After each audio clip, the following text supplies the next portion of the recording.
Well, hello and welcome back to another Let's Discuss Icarus. We are looking at week 17. This is an in-game timer update. I am here with Gao. Welcome, welcome, welcome. Thank you. Glad to be here. It's good to have you. So let's see what we can do. Now, I am just going to. Would you do me the honours and start us off, please? I am just going to have a look at my second monitor and fiddle with a few things. All right, no problem. So, drop time, in-game timer. Drop time is now based on in-game time instead of real-life time. Something a lot of people were struggling with, like, hey, I had enough time left on my mission when I lost off 3 weeks ago, and now all of a sudden it says your character is gone. They changed that. Good. And they added customizable difficulty, new mission, new meta items, and bug fixes. Excellent.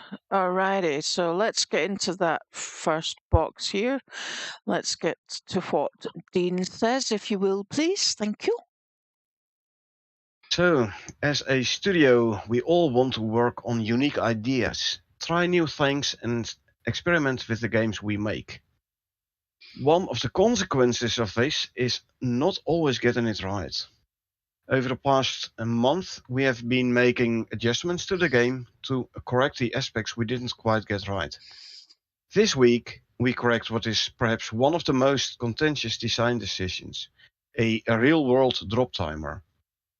Mostly the original decision was one of pragmatism, but we're in a place now we can add more nuance. Thank you for sticking with us and helping us test and adjust this concept. We look forward to continuing this process in our future updates. Message from Dean Hall, the game runner. Cool. Okay. Fantastic. Thank you very much. Good stuff. Good stuff. Yeah. Excellent. Looking forward to seeing how that works out. Yeah. Well, we certainly appreciate the fact that they're constantly working on it. Oh yeah, definitely. Definitely. Good. So, the next bit. The Icarus mission timer system has changed. After a lot of deliberation and player feedback, we've removed the real-world mission timer in favor of a new in-game mission timer. It's not the only big update this week, though. We've also introduced tiered mission difficulties, more temperature balancing, new workshop items, and a new mission to boot. And no, this isn't an April's Fool. I like that. Yeah. Yeah. Yeah, they've got a sense of humor, that's for sure. They've got a sense of humor. Oh, yeah, definitely. Alrighty. Well, if you've just joined us, we are just starting the update, the week 17 update, which is all about in-game timers. So welcome. I'm in with Gao, and we are just about to have a look at what the in-game mission timer says. So, we have an image here. Do you think that's a hint? What do you think that's a hint to? One of the new meta items, I reckon. An axe. Yep. Believe it or not, I'm still using the stone axe. Majority of the time, I'm still using the stone axe. Well, since we have the 15 slots now, and lately I made it a habit of bringing a space axe, because why not? Yeah, I don't even have a space axe. It's not. Excuse me. Well, I have to admit, I continued using the Stone Axe a long time myself as well. But like I said, with the 15 slots now, well, you have slots left. So I'm like, yeah, okay, I have my standard loadout. Now what I'm gonna do with those other slots? Oh, you know what? Let's just take a Space X, because why not? Yeah, yeah. Well, it's definitely one of those things that I don't actually, like necessarily consider as a piece of equipment that's relied upon, so to say. Stone Axe is fine. The Space Pickaxe is just a tad more fine. Yeah, yeah, yeah. Okay. Alrighty. In-game mission timer. When we launched Icarus, a defining feature of the game was the real-world timer that counted down as soon as a prospect started, regardless of whether or not you were actually playing it. Well, yes, we do know that. We have seen that. That is Yeah, it's been one of the things that has basically decided whether or not we continue. It's one of the decisions that we make when we start a game as to how long we're going to potentially be in it, and whether or not we can get it completed before the next update, i.e., before Friday. yeah. So Yeah. that's been really useful. So now they're going to change it. While our intent was to provide a sense of realism and urgency, for many players, the real world time limit was too restrictive, too much pressure, or an unpleasant surprise. Players who didn't have the time to play throughout the week would often be punished and lose their characters and progress if life intervened. That's Yeah, definitely a especially if concern. you're not able. Yeah, especially if you're not able to play at least at weekly basis. You have like a 7-day mission. It's 7 real life days when the timer starts ticking as soon as you drop in. Yes. So, for example, you start the mission on Saturday. You can't complete it. The whole of the next week you don't have time, and then the next Saturday you log in again and you expect to still have 6.5 days for the mission, but and then it says, oh, you only have like an hour and a half left, or even less. Yes. Yes. So I can understand how that would be extremely restrictive, especially for a casual player. On the one side, don't start those short missions. On the other side, I can understand if you want to do all the missions. Yes. Yes. Yes.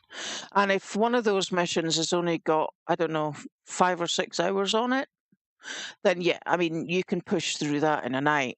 But if you're a more casual player and you don't have that much time to play, that can be um, a real off-putter. It's going to decrease the likelihood that somebody's going to want to play a mission if they can't do it in several hours. Yeah. So And they're changing it. like for example, yeah, They're changing it they like changed it this, to right? After a lot of deliberation, we have swapped from real time to in-game time. The timer for the prospect will only count down whilst a player is on the prospect. If you're doing a prospect with one character, then return to character select and jump on a different character. The first character and prospect time will not progress unless you or a friend is actively playing on that prospect. yep. So that's a big change. That's a really big change. It now means that the more casual player can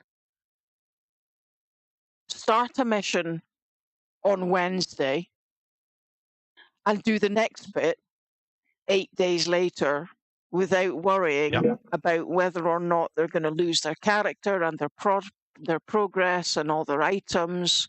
So I mean that's huge. That's huge. especially for those like 6-hour missions. Before you start a mission, you have to play for like 6 hours. You have to finish this mission within 6 hours real Yes, life time. yes. Not everyone can afford to play 6 hours straight.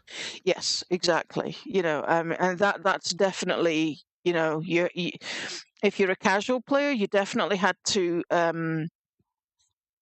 plan that one out. You had to put aside a good 7, 8 hours in order to be able to do that in one night. So that's going to be extremely helpful. Um, that's going to make a huge change. I mean, I actually can't imagine playing Icarus like that. That's going to be so different. Yeah, it's a huge impact on the gameplay. Yes, absolutely, absolutely. So Icarus is still very much a time-based game. This change doesn't remove that, but should make the challenge fairer. Well, it certainly does that. It absolutely does that. Yeah, Players still need to judge how long they spend preparing before venturing out on a mission, or whether to pace themselves or race ahead. Well, we do that anyway. We do that anyway. true, So true. it's not like that'll change for us. It's not like that'll change for us. Nope. Um, so looking forward to seeing this in action. It also means that um, if you leave a mission, it's not like like you could pop back into that mission on your own and do a bit more prep whilst everybody's off, because that's now going to push up the timer. Yeah, it will continue the timer for everyone.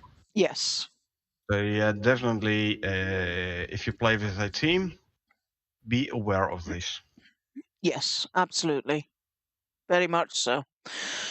Um, so over the next few weeks, we plan to review and shorten some mission lengths, since you no longer need a week or more to complete small missions. Indeed, there are a lot of missions with which have 7 days or even 30 days. Okay, 30 days usually for the exploration ones, but not all. Some construction missions as well. But a lot of them have like a 7 day timer. You don't need the 7 days no more. I mean, you finish such a mission in what, 5, 6 hours? So you don't need a 7 day in-game mission timer anymore. A 7 day real life timer, sure. So you can play an hour now, 2 hours tomorrow, and another couple of hours 3 days from now. So I can definitely understand why they are gonna shorten mission timers. Yeah, yeah. Excellent. Excuse me. In online mode, your prospect's save game will be deleted after 90 days. Fair enough. 3 months, yeah. I mean, that's So a you can huge. say, well, it's you can say it's a 7 day in-game timer. So I play an hour now, 2 hours next week.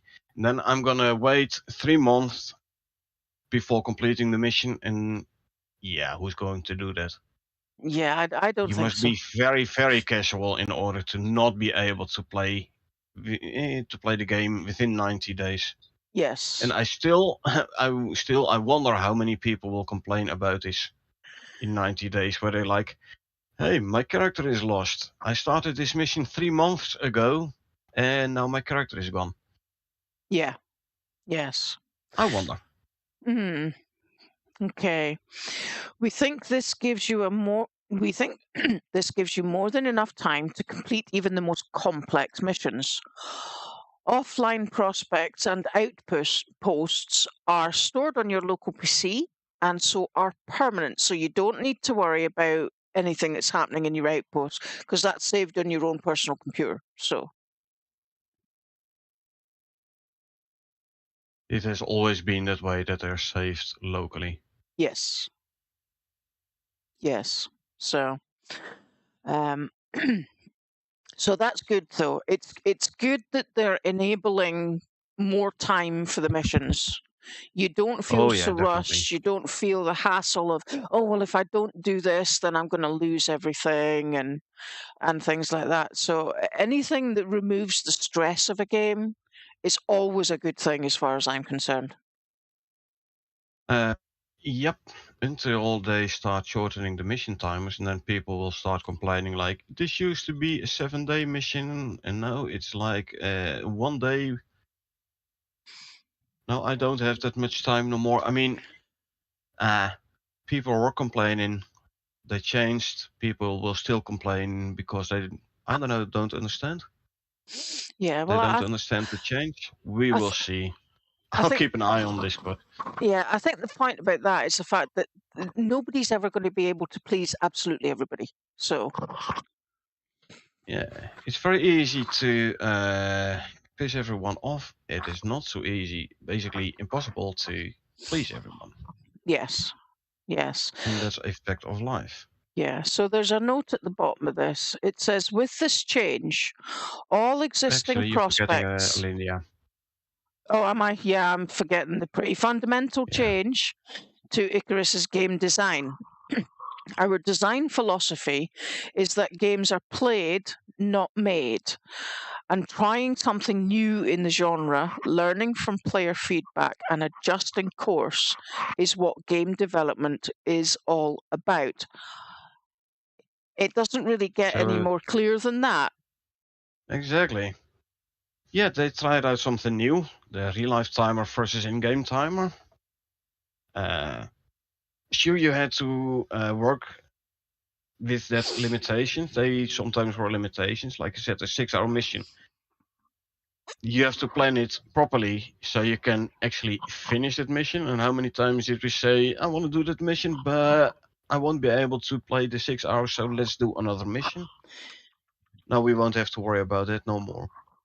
Yeah, yes, And yeah, and once again, learning from player feedback, they definitely aren't looking at the player feedback. yes, absolutely. And I think my own personal opinion is that some of the best games that are out there are based on this turnaround between player feedback and adjustments and differences that are put into the game. And I think that a team who makes a game who is willing to do so much based on player feedback is Yeah, exactly what the gaming community needs.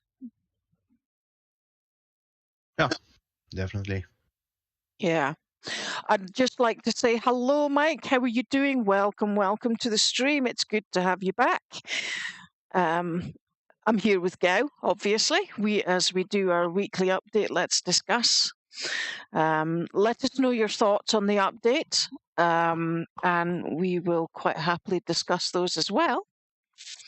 So now I'll actually get to the point where I'm on the right point, on the right bit here. Now we can have a look at this bold highlighted note that has been put in that says, with this change, all existing prospects will have their timers refreshed as we convert over to the new system. So your current live missions will get extra time. Yeah. So if you were in a 7-day mission and you started it 3 days ago, you will once again have the 7 days. The timer will be reset to 7 days in game time. Yes. So yeah, everyone gets extra time. So no one should have reason to complain about that. Well, people will always find a reason to complain. We know this only too well. Yep. Hence the should have. Huh? Yes, yes. So the next bit we're moving on to here has a picture on it. Mission difficulty options. Yep. Alrighty. Well, I'm only looking at the picture here. I'm not looking at the text underneath it. And so therefore, I'm assuming, let me just put my glasses on so that I can read this properly. From just the fact that the title says mission difficulty options, I can see here that you can actually choose between, in this image only, between a hardcore mission or an insurance mission. So you can, you tell the Well, game which one you want to do. So that might actually lessen the amount of missions in the tree. yes, it took out some of the hardcore missions as such in mission 3. But there are two things here. One, you have the mission settings easy, medium, hard. And then secondly, you have additional options for hardcore mission and insurance. So I wonder whether or not Those, that means you could actually play a hard insurance mission. yes, you can. That would be And as so you can cool. see, the insurance is less rewards, 33% of total. The insurance is that the character will not be lost when the prospect ends. That's your insurance. Yes. Now, interestingly enough, and I'm not sure whether or not this is intended, if you play your normal medium, and then you enable the hardcore mission thingy, it will add a couple of modifiers. If you select the hard mission without the hardcore mission, it'll give additional modifiers. However, those two do not stack. Not for the modifiers part. They do, however, stack for the reward. Right. Okay. Mike in chat says, haven't really played the update, but I did log in and test the ghillie suit armor. I no longer freeze in the forest with it on. Yeah, they added some changes to the temperature system, the temperature rebalance, which is also part of this patch, which we will discuss later. So yeah, it's a good thing you didn't freeze anymore. Good. Yes, absolutely. So maybe that now means that when we set our toes into the Arctic, we no longer get the cold icon. Maybe, but let's discuss that when it comes up in the in the update. Yes, we will return to this subject, Mike. Don't worry, we will return to the subject. So let's move on just a little bit. I love this image here, the locate and harvest exotics vein. Oh, can't wait. Can't wait. So here we go. The text says mission difficulty variations are finally here. I have to say I didn't actually realize that they were working on it to start with, so it's all surprise to Me me. neither. Yeah. So we've previously introduced insured drops, hardcore drop variants, and different mission lengths. Now we're expanding the pool of available difficulties to easy, medium, and hard, and hardcore. Alongside this, you can add insurance to all available variants.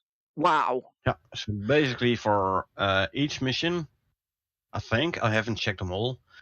For each mission, you can choose either easy, minus 50% rewards, medium, the normal rewards, or the hard, plus 50% rewards. Now, if you enable a hardcore mission, you add another 50% rewards. So you will effectively doubling your rewards, at least credit-wise, ren-wise. I don't know about exotics, but at least ren-wise, you can effectively double your rewards. Yeah. Now, if you're a very casual player, you can go for the easy one, with modifiers being less damage from creatures. Creatures are slower, less health, less spawn, stuff like that. Yeah. Less perceptive. And you can add insurance to the total as well, which will mean you lose like 83% of your mission rewards. But it's still, yes, you take it's a hit nice for to the gain experience. Yeah, you take a hit for the mission rewards, but the outcome of that is the fact that you have an easier time of the game, which for those who are casual players, I can see that would actually enhance the gaming experience, that you're not having to worry about bears round every corner. Now I am starting to wonder, right? If I choose an easy mission with less perceptive creatures, and then I select hardcore mission, which would make them more perceptive. How does that work out? Well, guess what, folks? Here comes the time for the testing scenarios.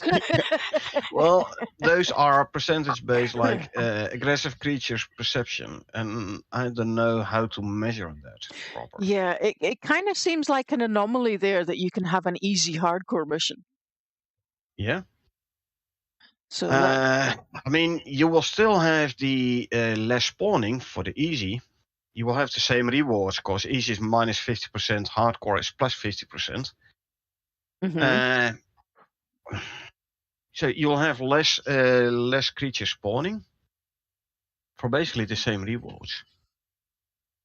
Yes, yes. And talking about the rewards, I was thinking, if the rewards are both Ren and exotics, and you're playing a mission that would in effect double your rewards, then it makes sense that it would double the exotics with the Ren.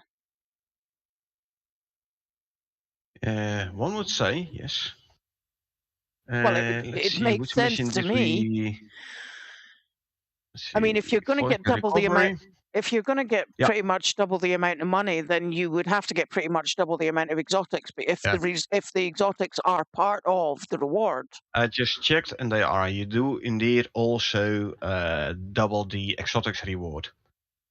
good, good. Still, so a 200 200 exotics reward will be can become a 400 if you play it on hard with hardcore enabled. Hmm. Oh, yeah. Still, there's like what, one exotic fame. Yeah, Well, actually, we have had exotic fames where we had less than 100, and we've had it once where we had like close to 300. But yeah, hey, at least it gives you more of a challenge and more of a reward. So I like. yes. Well, that actually takes me back to it reminds me of the lore series where, you know, the the main message there was, you go down, you collect the exotics, you go back, you sell them, you buy other stuff, and then you rinse and repeat. But the question of that was always, is the reward worth the risk? And Sorry, David. right now, we have the ability to chop and choose as to just how much of a reward is worth the risk. Yep. You up the risk, you up the reward. Oh I yeah, like that. oh yeah, I'm all up for a But challenge. yeah. With exception to the bear apocalypse and wolf apocalypse and beta weekends 3 and 4, I think. Mm, mm. Yeah. Hmm. Yeah, okay, there are exceptions. Yep. Uh, By the way, Mike says he loves the timer changes, makes streaming in series a lot easier. No longer have to rush to finish mission between streams. True that, very true. You can Very now true. even stream the short, the 6 hour missions without having it to do it without having To to do do it in it one go. in one stream. Yeah, Yes, yes. should definitely The other, improvement there. yeah, the other thing that I find useful about that is the fact that, let's just say, for example, we're going to do Voyager Recovery. It's a 30-day mission. You've got the entire map to play with. It now means that you don't have to worry about going into the mission in between streams to do things like make sure you've got all your benches out, to actually go and get some resources ready, to make your food, make your weapons, and then come back to the stream and say, right, in the interim we've done all this, and so now we're just going to show you all the good bits. Do you know what I mean? You could have done it before already. Well, yes, but it now means that you don't have to worry about being forced to stream a full 6-hour mission, because if you don't do it now, it's not ever going to get done. You know what I mean? You can chop it up into Yeah, you can chop it up into bits now without worrying true. about, But oh, it's only a 6-day mission and I can't stream for 3 days because I've got X, Y, and Z happening. don't forget, if you now go in between streams, it will tick the mission timer. And Yes, but those that timers was will be decreased according to what we saw above. yes, but that's exactly my point. With the way things were with the in real life game timer, you could go into the stream and do a whole load of prep off camera. True, true. And now you don't need to worry about trying to do that, because you can stream, the game time has been changed. It's game time now, not real time. And so that means that the timer only ticks down when you're in the mission. Yeah, well, for me, it's the biggest part here is like Mike said, you can stream in series, so you can do the very short missions. You can chop it up in multiple streams because it's no longer a real time timer. Yes, yes, they've removed that amount of pressure, Yeah. which is, again, Right. Anyway, anything that relieves the stress in a game is always a good thing. So, how a will bit of this? pressure every so often. It's not a bad thing, but we don't want to feel constantly Exactly. pressurized when we're trying to play. So, how will True. this work? Missions range in difficulty, with the potential rewards scaling alongside them, which we've just mentioned. Easier Yeah. missions will reap lower payouts but provide a simpler experience, whilst hardcore missions will provide more lucrative opportunities but with extremely difficult challenges, including the most risky of them all: no respawning. And especially for a solo player, no respawn. Oh, Yeah, yeah. I've never played a hardcore mission solo, so I don't actually know whether or not that's viable. I well, mean, I don't play solo, so yeah. that actually excludes a solo player from playing a hardcore mission from if there's no Uh, respawning. it does not exclude a solo player. It's more risky. Yeah, yeah, okay. You always have the option, however, to purchase insurance for any mission, regardless of the difficulty. That's huge. That's absolutely Well, huge. insurance does not mean you can respawn. Insurance only is that the character will not be lost when the prospect ends. Yes, So in a hardcore mission, if you can't respawn, solo player, and you die, you already had the option of remove from prospect, yeah, which was kind of the only thing you could do, yeah, and that option is still there. So what does insurance add? More like you don't finish the prospect in time. yes. You can still keep your character and your stuff. So Yeah.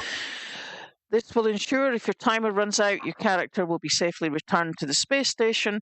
Insurance comes at a cost, though: 33%, 1/3 of your total purse. Actually, of the mission rewards. Luckily, not Yes, your total balance, because that would be that would be a bit unfair. That would be majorly exactly. unfair. Majorly unfair. So it's a, Yeah. it's a third of the purse of the reward. Yeah. Yeah. Mike is saying in chat, solo can play hardcore, but insurance is good to remove the loss of character if attempted. Absolutely. Absolutely. Exactly. Again, having that safety net there is is handy for the people who wish to have a safety net. As Yeah, a die-hard player, I would quite happily play the hardcore missions with my team. But our team doesn't always all play at the same time. And if you've seen my funniest fails and F ups episode 1, you'll see that we actually had to call upon one of our teammate who wasn't going to play the mission at all to come in and rescue us because we were all dead. So yes, that's it's Yeah, good like to have this. a I like the safety risk changes. Balance seems pretty good. Yeah, true. Yes. Yes. And like the fact you can do this for every mission now, or at least the missions I've checked so far. They all have those options. Yes. Well, So you can basically choose. Huh? I was just going to say, unfortunately, I've been rather busy today, so this is my first read through of the updates. I haven't read this before right now, so. Yeah, I myself was busy as well. I only did it just before the stream, so don't worry. Yeah, I didn't even have a chance to do that. Yes, so yeah, but getting the insurance is good. You know, it's nice to have that safety net, as I've said. I don't know. You always had the remove from prospect already, so. Eh. Yes. Luckily, I've never had to use either of it. Oh yeah, like I says, I've done that as well. Called for a rescue and jumped into rescue. Love the feature. Yeah, definitely. Oh, absolutely. Yes. I mean, it's a tad embarrassing if you have to ask it, like, okay, come rescue us because we all died, and now I'm asking you to come in on your own and rescue us where our entire team died. But hey, it's a very handy feature. It is a very handy feature as long as you've got one of your team who's willing to put themselves in that much risk to go get you. But given the fact that there was 3 of us in there was you, me, and Giz. We were in the Arctic. That's when we destroyed. You know, you took down the building, and we didn't know that there was a bear there. Yep. Yeah. Oops. Yeah. Now it was definitely an oops moment. Yes, this is the only reason why you would want to put windows in an Arctic building. And also a reason why I am very glad that polar bears make noise. Oh, Since yes. last week or 2 weeks ago, the update. Oh, when they changed that, I'm like, oh, thank God. Oh, yeah. You know, I mean, if you're in the Arctic, it ain't going to be a buffalo. Nope. So you hear this deep growl, you know, oh, polar bear. Oh, yes. Oh, yes. So, excuse me. Some early missions will come with insurance enforced to introduce new players to the game before they venture out into the unknown. Yes, absolutely. For a new player, and I'm going back to my time of the beta weekends, as of beta weekend 1, it's a challenging game. You know, if you're not up for a challenging game, then this game just might not be for you. But if you're up for a survival experience, then this is the game for you. I mean, I was hooked from beta weekend 1. That was it. I was absolutely hooked. I nearly rethought the strategy when we got bear and wolf apocalypses back to back. But you know, that's just again, that's just one of the things that they had to work on. So to be able to allow new players to enjoy the game with their own choices is I think that's brilliant. Kudos to them for putting that in there. Yep. By the way, these missions with insurance enforced, you can still go to the mission. You can select difficulty hard, and then enable the hardcore mission. So you still could make a reasonable amount of rent. Yes. Except for that first mission where you have no rewards, but okay. Yeah. Yeah. So for now, the mission timer will not be influenced by the difficulty level, but it is something we may look at to do in the future. Oh, that's interesting. If you recall the mission 3, usually the hardcore missions had a shorter time than the normal missions, so it would make sense Well, that if you select a hard or a mission difficulty hard, and definitely if you enable the option hardcore mission, that the mission timer should decrease. yes, yes, And it'll make it more hardcore, definitely, if you have like half the time available all of a sudden, or even less than half the time. yeah. So I wonder. I would not be directly opposed to this option. No, no. I mean, some of the hardcore missions have like only like I don't know 6 hours or something, but um, that's good.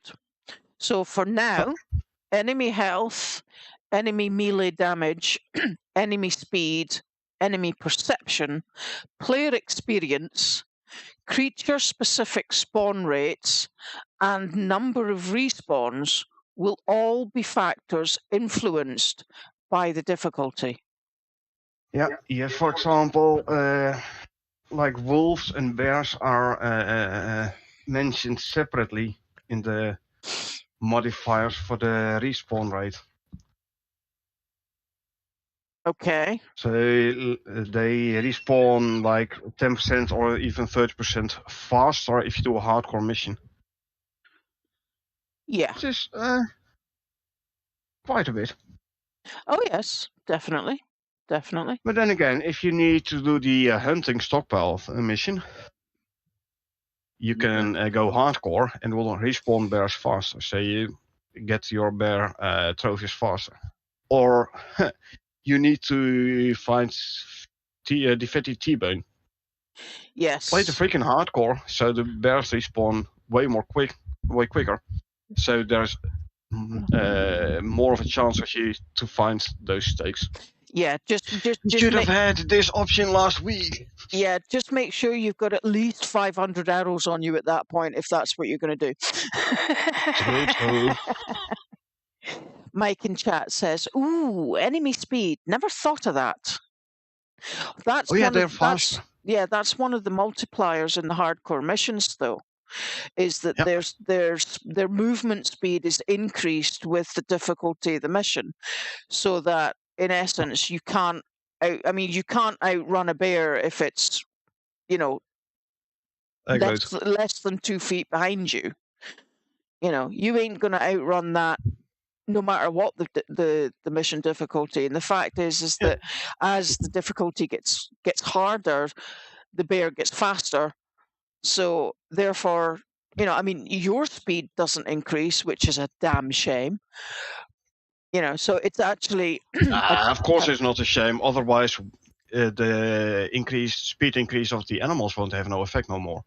Yes. So the essence of that is that they're faster, they see you quicker, they do more damage, they have more health, and they will respawn at different rates based on the difficulty, and that then means that your player experience is also based on your difficulty choices.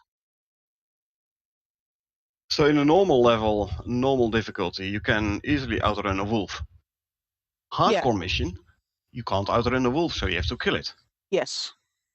Which gives you experience, plus the experience multiplier, the plus 30 or so, 10, 15, 30% player experience. So you will level way faster in a hardcore mission. Yes. Yes, I'm not suggesting that you take a level 10 player into a hardcore mission, though. Not unless the other 4 players with you are all level 50. Exactly. And maxed out to the hilt. Mm-hmm.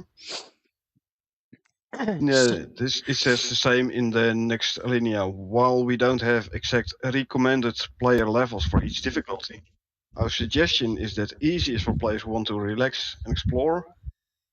Medium is base difficulty, and hard is for people who want more challenging experience. But also, lower characters, you might want to start out with easy mission.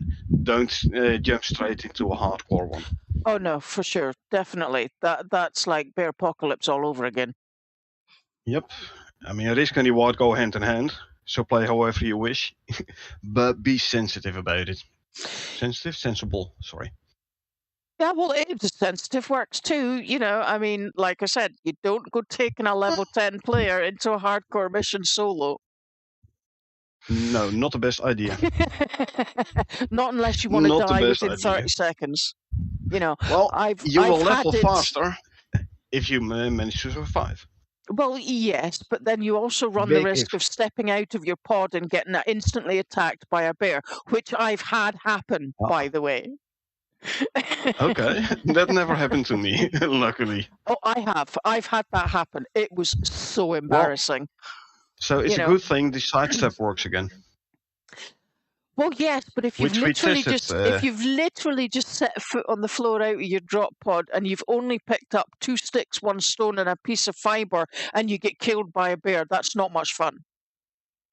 Well, the sidestep works again. We tested this yesterday. Oh yes. Or yes. at least I tested it because we couldn't get up the pole. Well, at least you can then hit him with your fist, sidestep, hit him repeatedly. It will take a long time, but at least you will be able to, with a lot of luck, to survive. Yes. Do you remember? Now you still have to make yourself a knife to skin. Yes. Do you remember yesterday when you were so confident about your sidestepping that you decided not to put up poles? Well, he sidestepped the wrong way. The bear sidestepped as well. This had to do with the pole in a way, and I sidestepped right in front of him again instead of next to him. Wasn't really my fault. No, that wasn't quite what I was meaning. I mean, I was up a pole and you're like, oh, there's a bear, let's do the sidestep. I'm going to sidestep him. And then 30 seconds later, you were dead.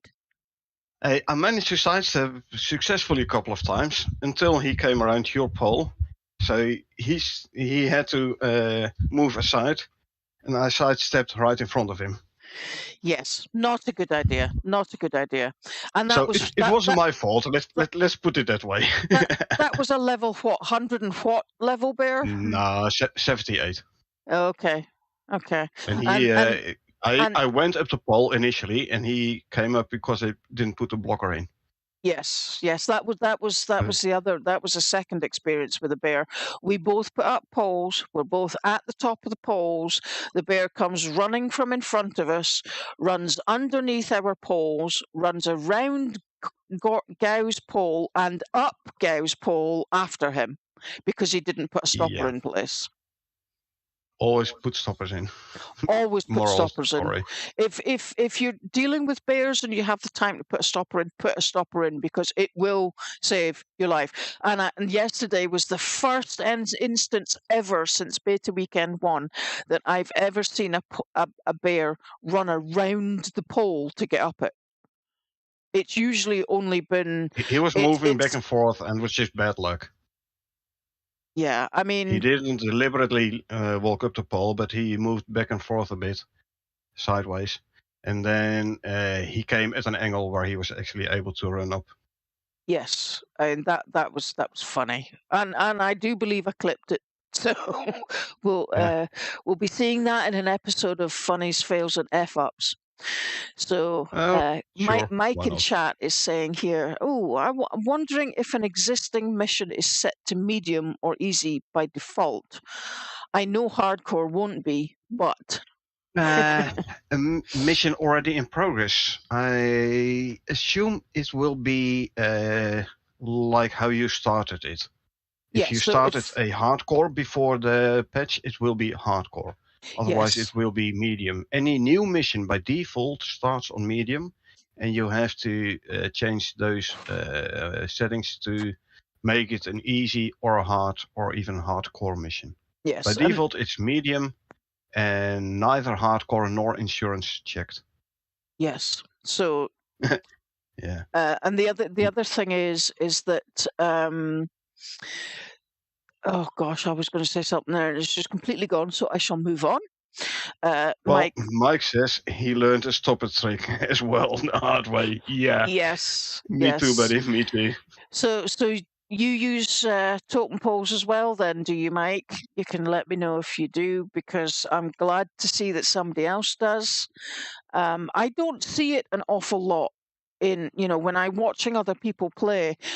they're either trying to do the shabby sides, the sidestep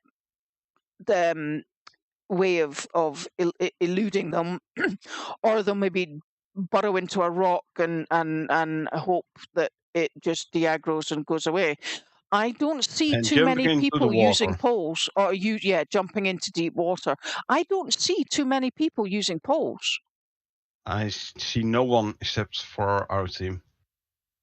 I watch other people play as well. I actually never see anyone using the poles as such. Yeah. Hello. Hey, Carl. Discussing patch notes. Welcome. I'll leave. Oh, you can stay and Okay. discuss with. All right, I'll give you my very highly valued. Welcome, Carl. Yeah. Welcome. We are live with the patch notes. We are chatting with Mike, who is in the chat. So, welcome.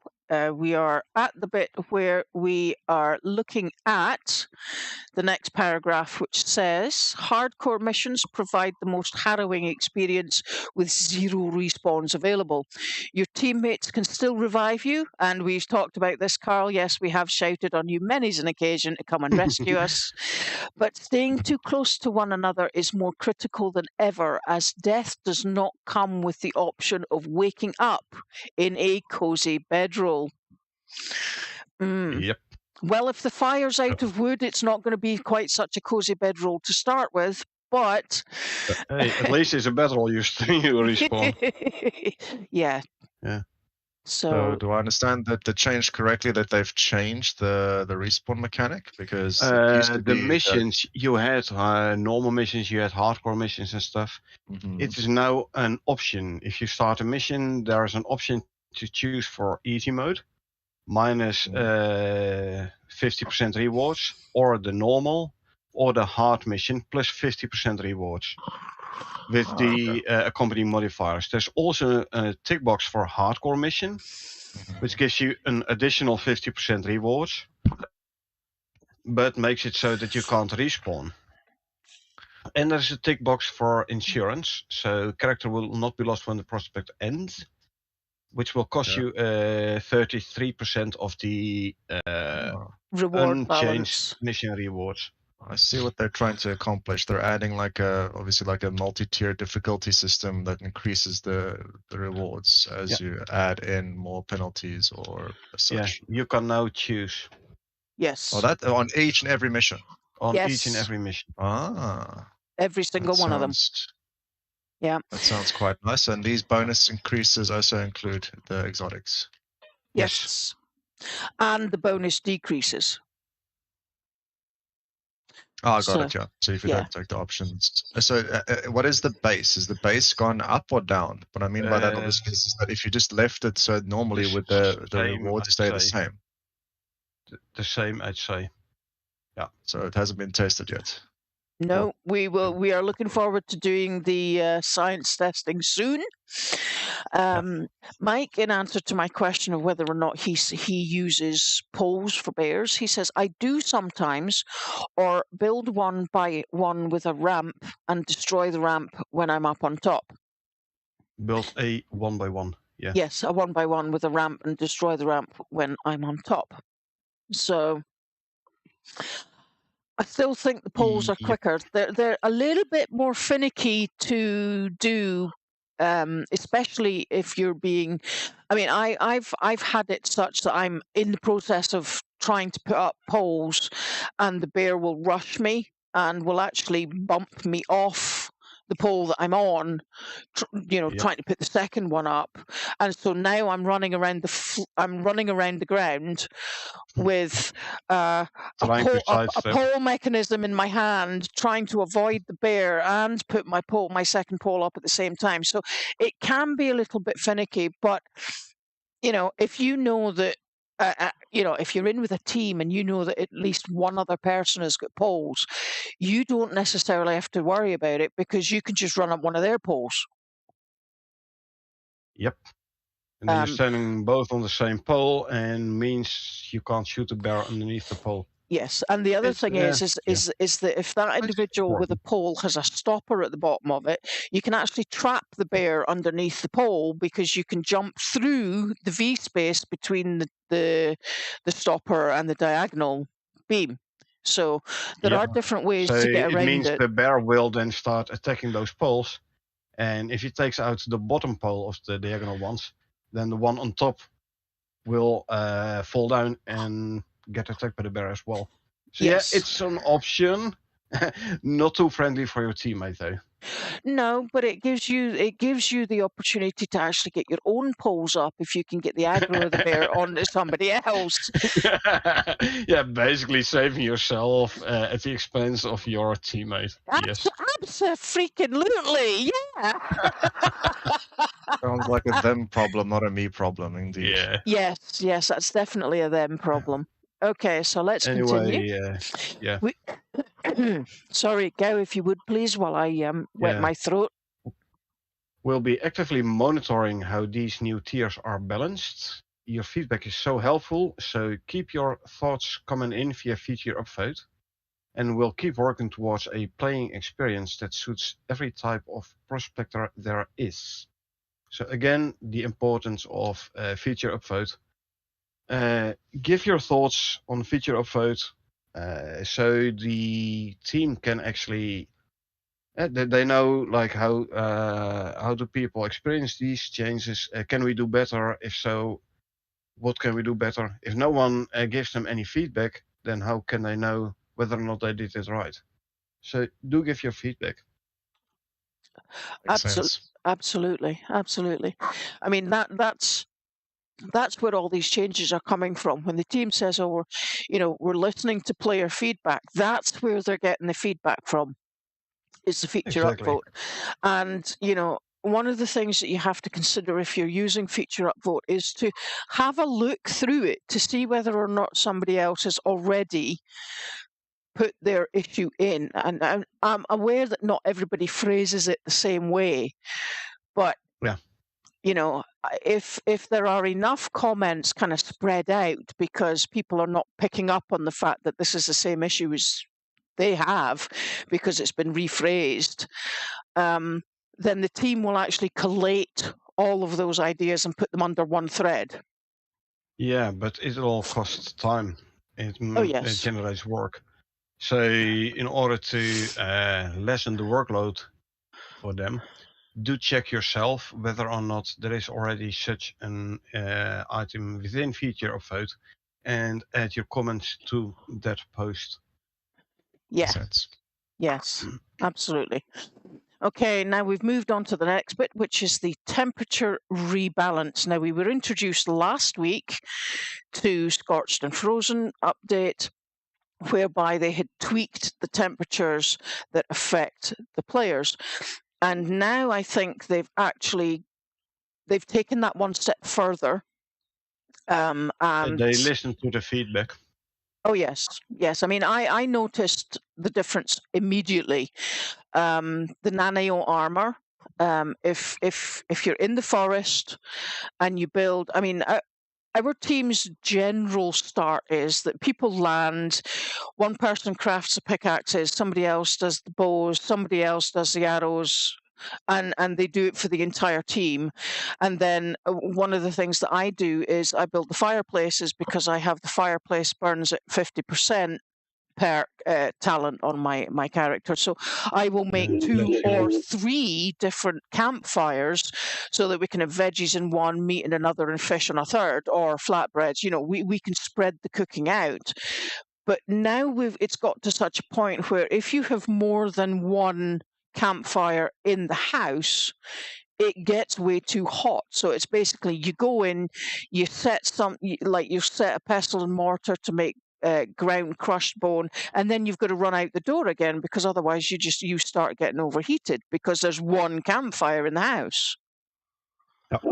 So the temperature effects were immediate.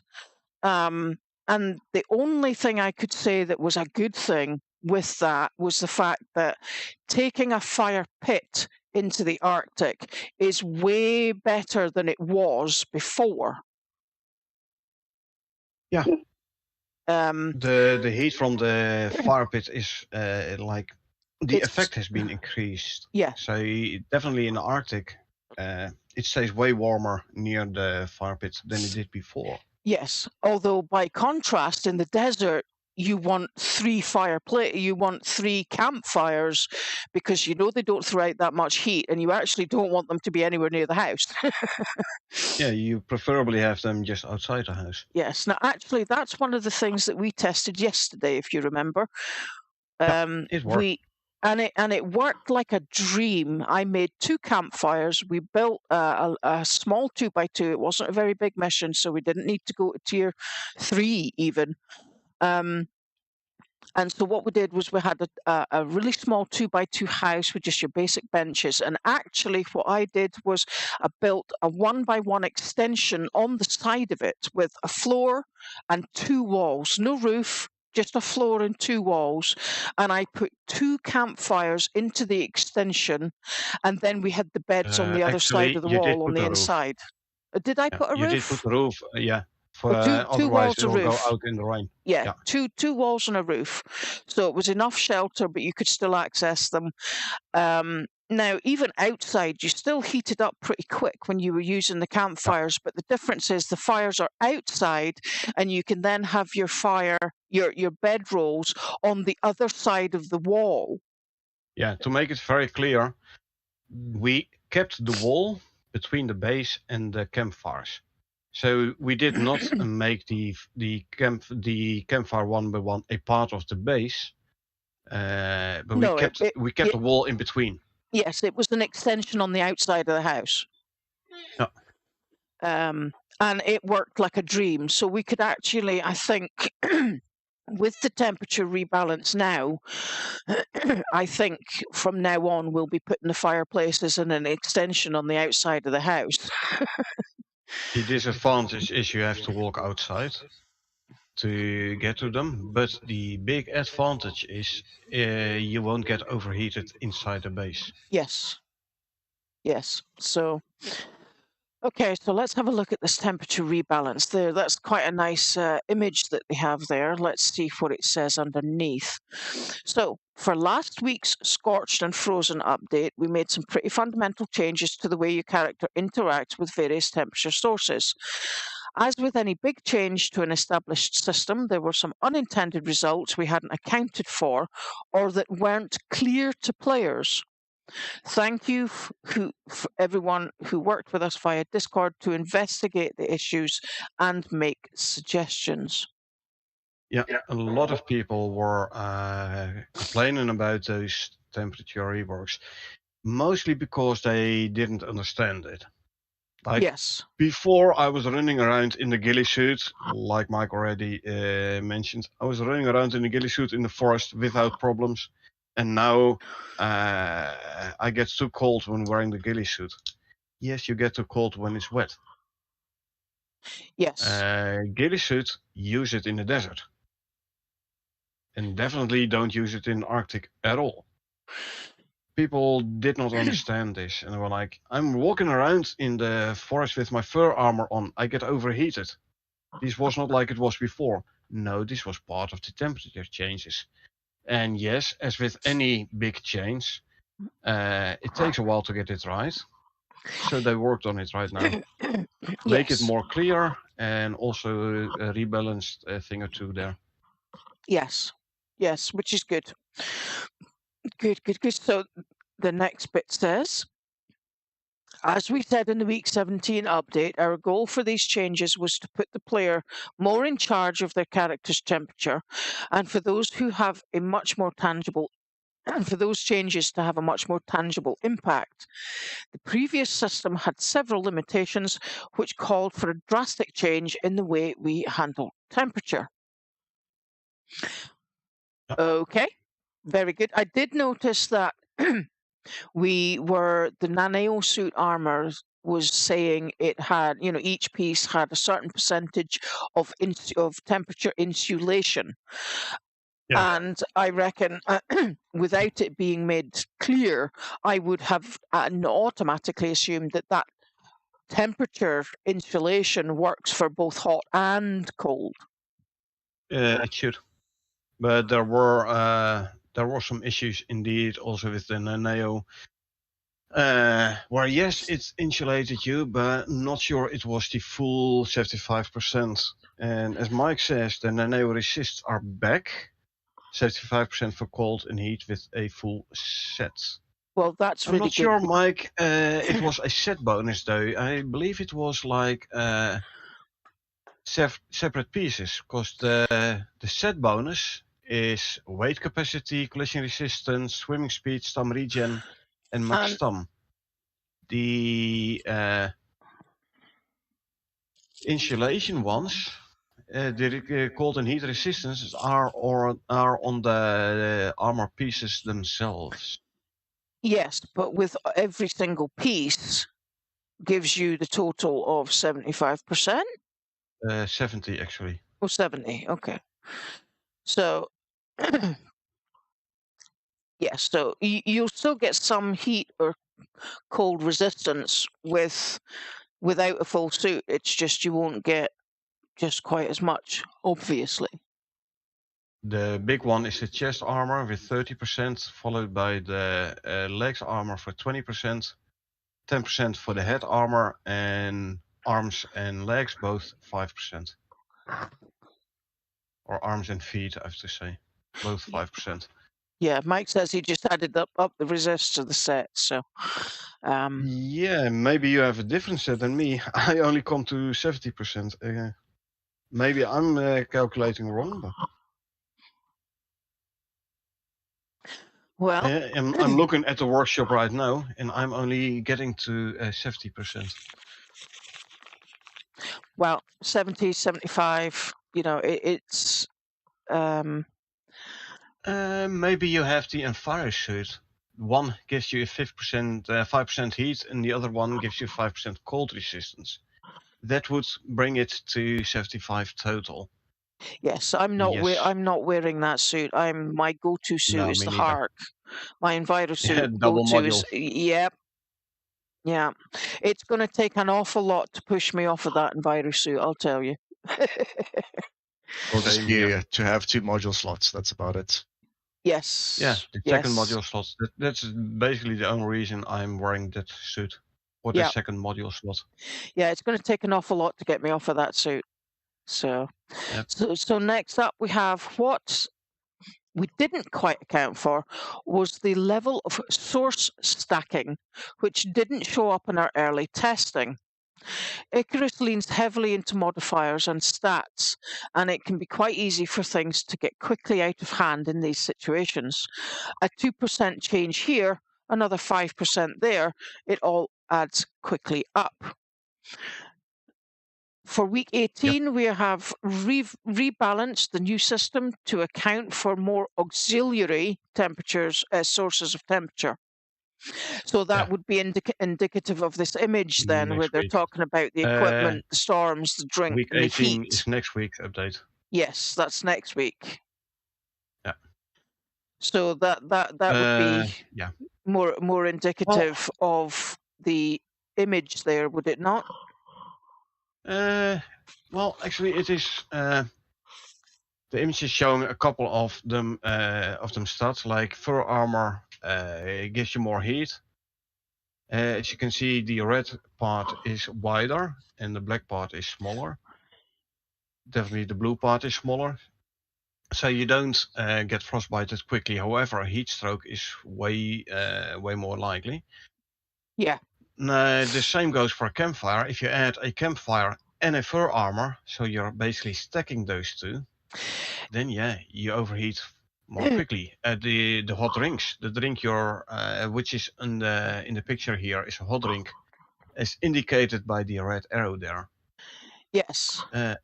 So fur armor adds a bit, hot drink adds a bit, near a campfire it adds a bit. And everything together, it adds up quite a bit. Like they said here, 2% here, 5% there. It quickly adds up.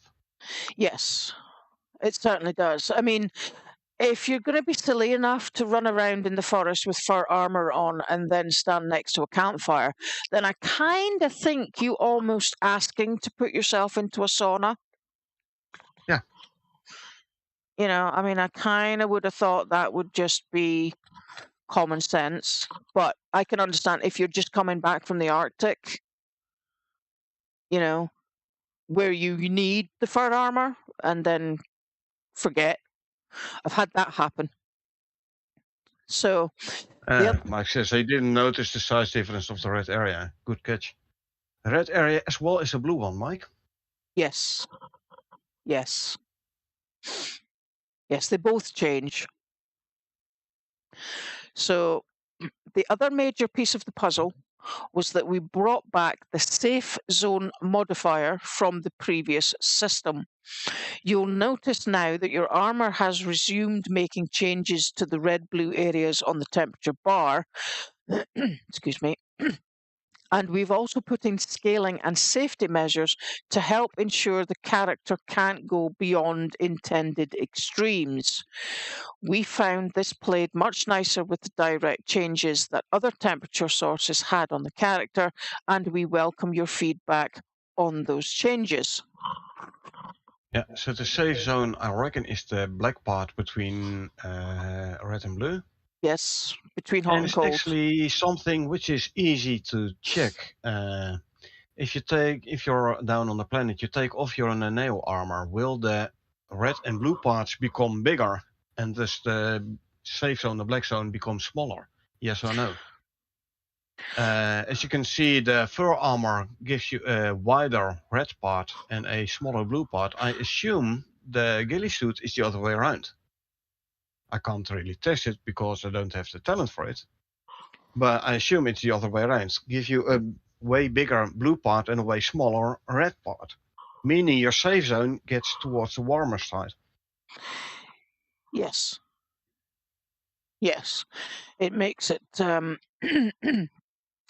it makes it visually easier to take in the information. Yeah. Like Mike says as well, it makes it more clear with the size differences. I like it. Yeah, definitely. Yes. It's those. Always pay attention to details, Mike. It'll pay off. Oh yeah. The devil's in the details, as they say. Yep. So yeah, we welcome your feedback on these changes. So once again, use the feature upvote. Or additionally, you can drop them a message through their Discords. Yeah, but they're more active on feature upvote than on Discord. Sure, every so often you see a dev being active on Discord, but not that often. Yeah, they are sometimes reading it, sure, and communicating directly as well. Kudos for that. But feature upvote is basically the main source. Yes. Okay, next up, we are looking at new workshop items. Ooh. Yep. Very smart. I like this product catalog. Yeah. Let's see. What do we want from the shop today? Okay, this update. Now, this is one of the things that was mentioned in the lore series. So this now brings a little bit of lore back into it. This update introduces the Larkwell Martinez brand to the workshop. So if you've watched my lore videos, you'll know that that has been mentioned. Now we know why. Don't we? Yep. So finally it comes into the game. Yep. As a long-standing player in the defense industry, we've become known for developing tools and weaponry that hits hard, but tough times and budget cuts can mean that the quality and durability of the gear isn't quite once what it was, which is not so great. I mean, I quite often find that some of the space gear is way less durable than I feel it should be. But I also then feel that if it had more durability, it would just be too OP. Yeah, it will become way too overpowered. Yes. So again, you're making a choice between quality and durability there. You'll find Larkwell versions of the following items available now: axe, pickaxe, hammer, sickle, knife, and spear. Keep an eye out for more Larkwell additions in the future, including some high-tech experimental arrows. So that'll be right up Carl's street, seeing as he's the only one that actually drops down with any arrows of any sort. Well, that means it depends, because the top tier arrows, even the most expensive ones, which cost like close to 500 credits to research, only cost 10 to craft. So it's still extremely cheap when it comes down to producing. So I raised the question, why would they want to make a cheaper variant to try and save on credits when that is already relatively affordable? The only thing that I heard over there that caught my attention mostly was the sickle, which currently is completely missing from the spaceship tree. Not sure whether or not it was missing before, the MXC one. There was none. I've never seen an MXC sickle. I've seen the axe, pickaxe, hammer, knife, and spear. They're all weapons. The sickle isn't really. The sickle is seen as a harvesting tool rather than a weapon. But that doesn't mean to say you can't go and kill fish with it. The MXC sickle is in there now. It has like 125% yield, and it does some melee damage. Very cheap one, 75 rand to research, 25 to craft. There is also the Larkwell Martinez one, which it has a 10% chance to wound on hit with sickles. So you hit an animal with your sickle and you have 10% chance of inflicting a wound, as in like starting to bleed, damage over time. And it has a bit more yield, like 133% yield. However, the cost, 1,000 exotics to research and 400 exotics to craft. So that's like the top tier variant of the axe and pickaxe, etc. This is the sickle. Yes, but that's the what that's is the top tier use? 133% yield that's for 1,400 exotics. That's pretty yet again true, but if you consider top tier pickaxes and axes, it's if you have it to spare, why not? But at least they did bring in the sickles into the the MXC one, sure, okay, we can do. No idea about the durability, and we still can't repair it. But hey, at least for 25 credits, you have like 125% yield. So it's slightly more than the, I don't know, the bone sickle I think is at 100% yield. That's the question. Easy to craft. True. But the Larkwell Martinez variant, I'm never gonna go use that one. 1,400 exotics, 1,000 to research and 400 to craft for only 133% yield. Nah. I think in all honesty, I think I'd probably rather just use a platinum one or a titanium one. Come to that. Use an iron one. You have the same yield. Yeah. True. It's very unlikely to make use of it immediately. However, it was missing from the tech tree, and whether or not players feel the need that it's something that they absolutely would like to have. Obviously, if you're rolling around in the credits and the exotics, then you have something new to research and spend the money. All the Larkwell Martinez stuff cost 1,000 exotics to research and 400 to craft. Now, if you compare the knives with the Larkwell Martinez, the Larkwell Martinez does slightly more melee damage, 42-45 goes to 4750. It gives 70 mining radius instead of 60. However, where the Neves has 148% yield, the Larkwell Martinez has 133. Where the Neves has the minus 50% over encumbrance penalty, the Larkwell Martinez has a minus 10%. And it gives you plus 10% attack speed with pickaxes, so you can mine a bit faster. You will get less per node, you have less yield. Slightly bigger radius, so for those hard to reach nodes. And you take a bit more of a node with every swing. bigger radius. You swing a bit faster, but you get less per node. Yeah. And once you get over encumbered, it's only minus 10% over encumbrance penalty. So in my opinion, not really worth it. At least not the basic. Yeah. The basic Largroll Martinez. Hopefully, in time they will give us some better stuff. But for these prices, no. Yeah. The same goes for the X. The same goes for the Spear. The same goes for the knife. The stats are all less than the current top tier one. The NRS knife versus the Largroll Martinez knife. The Largroll Martinez ones stats are less, and they all cost 1,000 exotics to research and 400 to craft.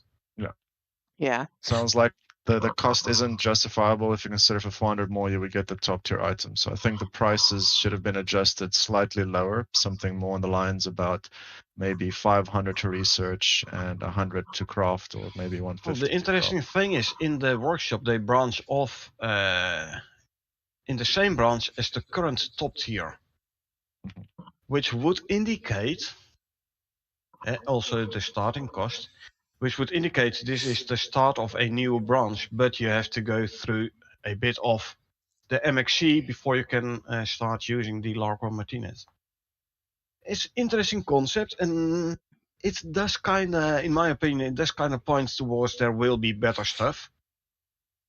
Also, like the patch notes here say, more additions in the future.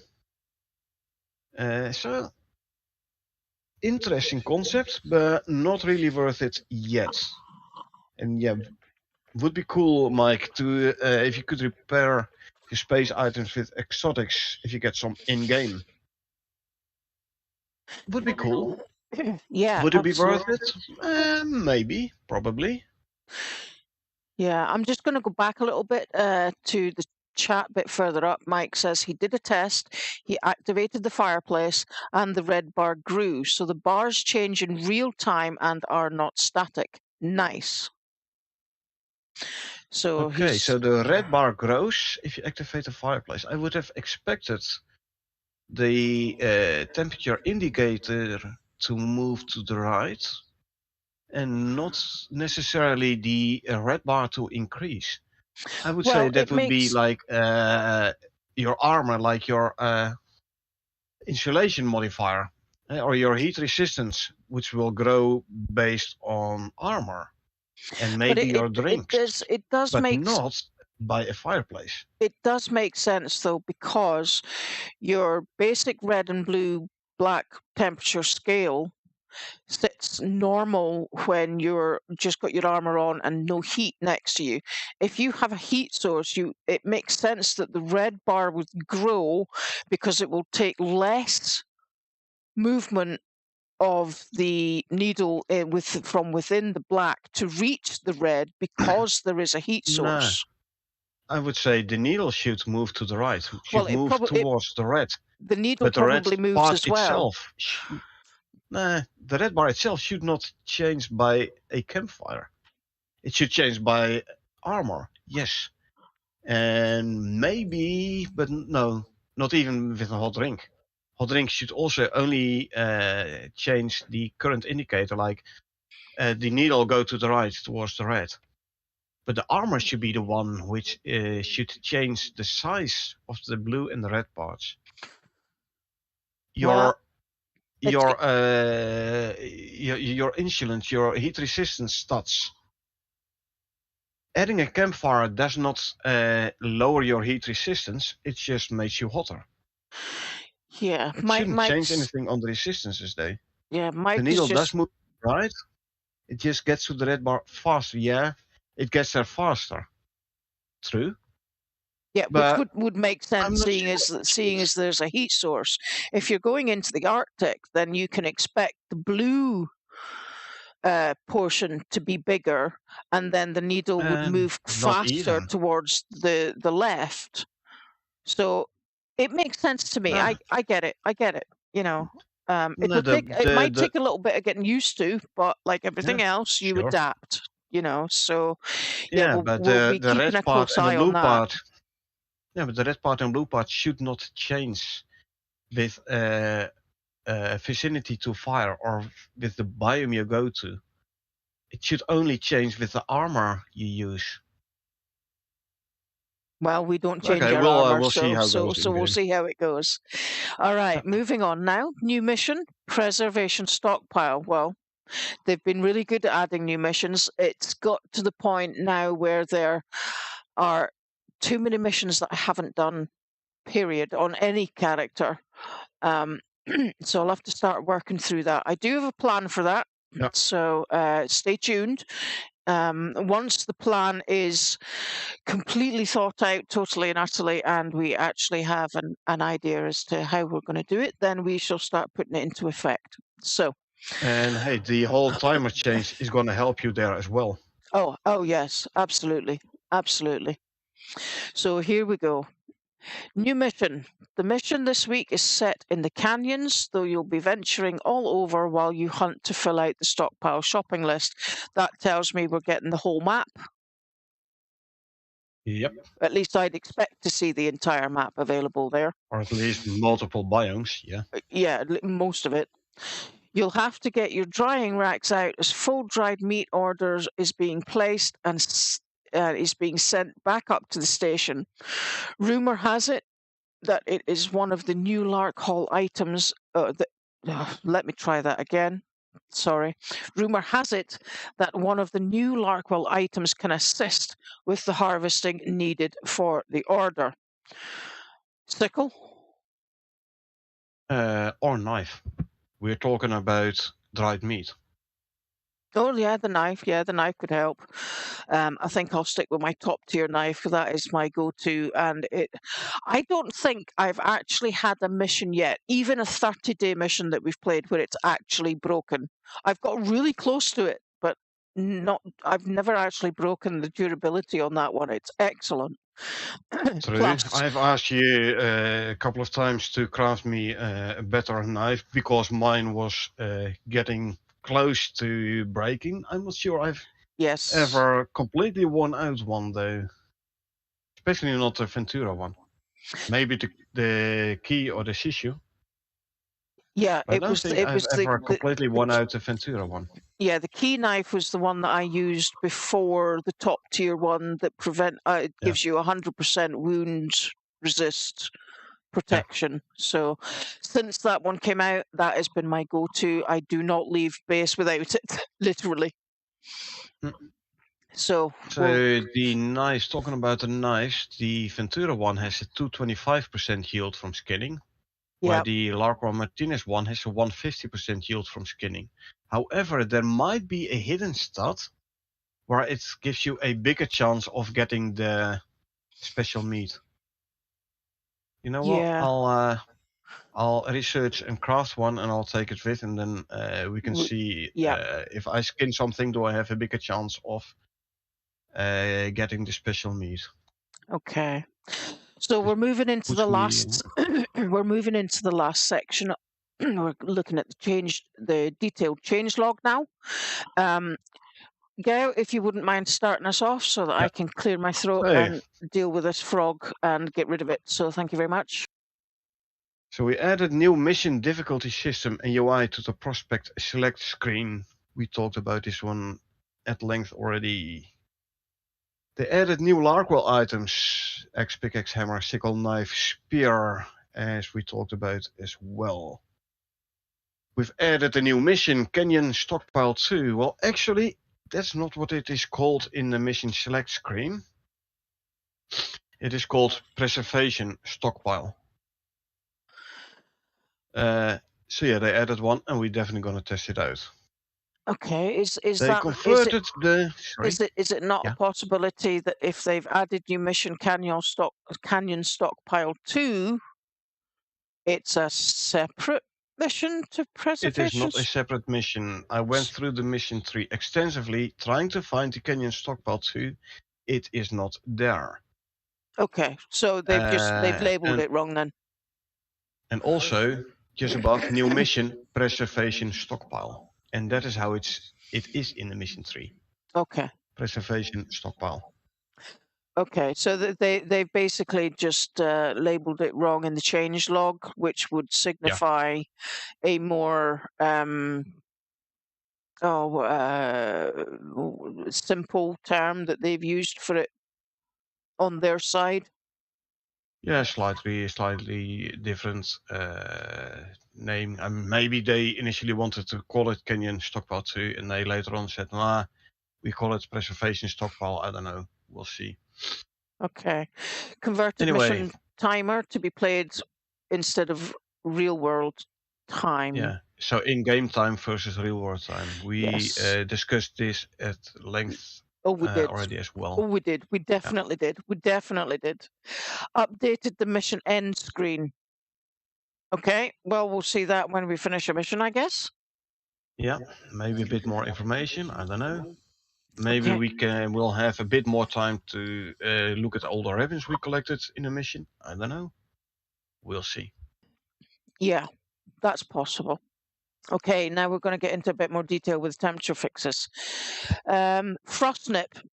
Heat stroke occurs after 5 minutes in cold at a 10% chance every 2 minutes thereafter. Frostnip or heat stroke. So frostnip in cold and heat stroke in heat. Yep. Yeah, okay. So the first 5 minutes you should be fine. After 5 minutes, after the first 5 minutes, every 2 minutes, there's a 10% chance. Or sorry, at 5 minute mark there's a 10% chance, and every 2 minutes after, once again you have a 10% chance of getting frostnip or heat stroke. Yes. That's how I read this. Yes. Okay. While in grace period, players are no longer affected by temperature afflictions. Grace period, is this when you drop down? Or when you respawn? Or you have this grace period, this X seconds, where you can move faster and stuff. Maybe a grace period also includes the transition from one biome to the other. I don't think so. Well, I don't know. We'd have to see if this new mission indeed has multiple biomes. We can check. Yes. But I think it is this grace period, like after you drop down or after you respawn. Yes. That's my opinion. Okay. Resistances now shift the safe zones. The black between red and blue. Yes. Okay. They added new stats for direction temperature shift via modifiers, both internal and external. Internal, hot drink, cold drink. External, your campfire or the biome you're in. Weather events within those biomes. Yes. Okay. Another pass on armor to adjust to the new system. Why is pass capitalized? Another pass on armor or another pass on armor? Well, Mike said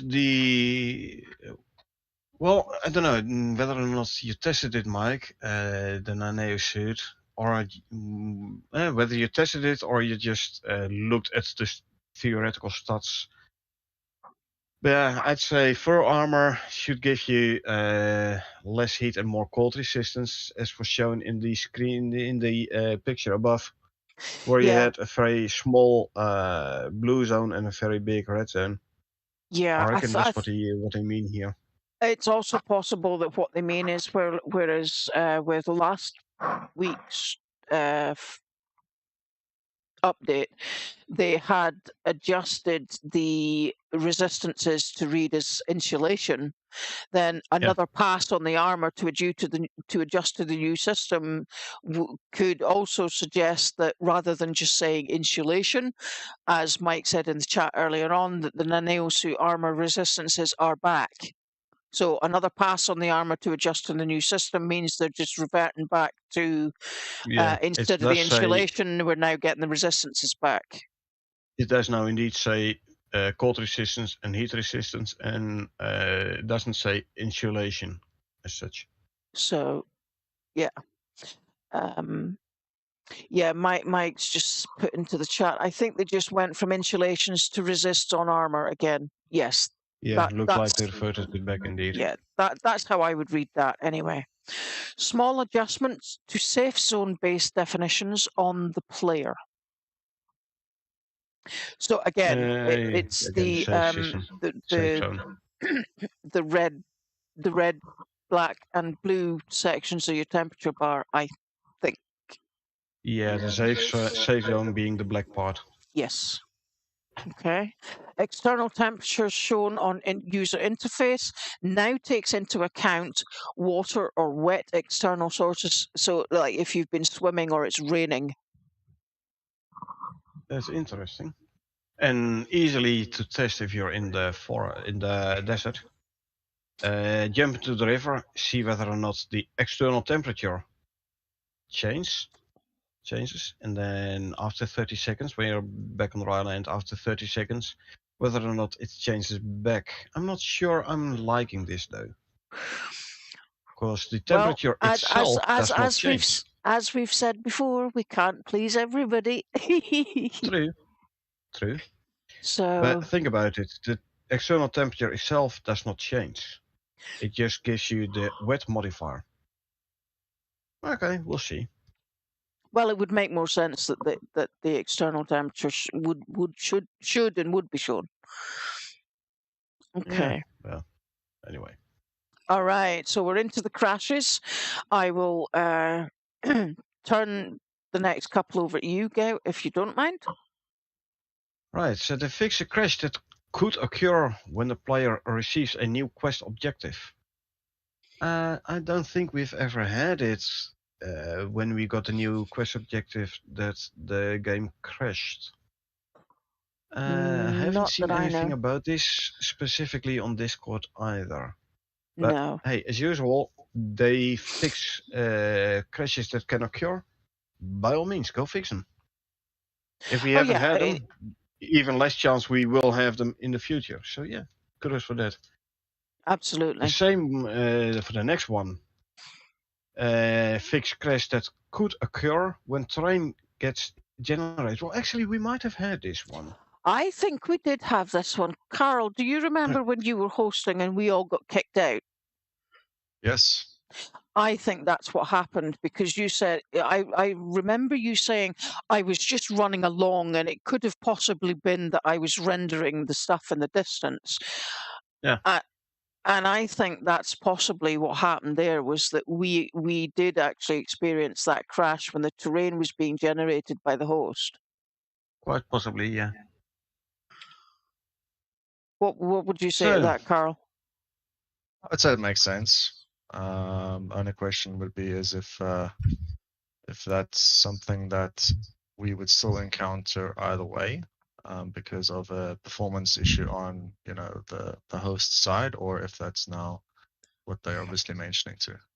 The other thing I've just thought that it could possibly be linked to is I think you, Carl, myself, and Gizmo have all experienced this, where we've just been running, usually back home, and we'll hit a certain part of the map where you'll then suddenly get this prepping geometry, and it puts you back into the game, and you're doing that auto run feature.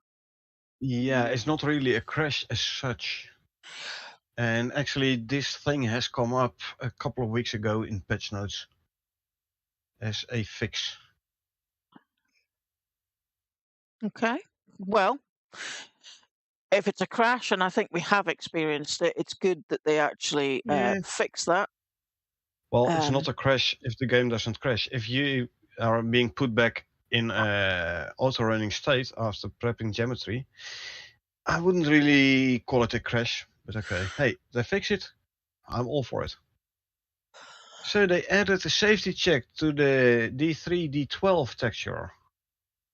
Direct 3D for D3 for DirectX 12. As a temporary fix for the DirectX 12 crashes until we get a response from UDN. Not sure UDN, Universal Development Network? I don't know. Anyway, temporary fix for some DirectX 12 crashes. Well, I'm always playing it DirectX 11, so I've never had this crash. Yeah, I always run it in DX11 as well, just purely because of the fact that from the very get-go, even from the beta weekends, they've had issues with the DirectX 12, sorry. And then just by default, I will automatically use DirectX 11. Development team themselves have said play 11, because 12, if you play 12, you get a performance hit. Yes. So DirectX 11 performs better than 12. Yes. Mike says, I think they optimize memory so when the VRAM gets overloaded and swaps RAM, you don't crash. Maybe.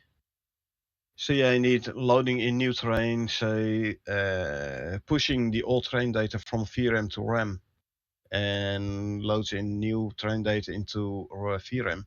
Yeah, VRAM being virtual RAM. Yeah. Yeah. Possibly. Okay. Possibly. Yes, that's possible. Performance optimizations is always welcome. Yeah. Oh, absolutely. Absolutely.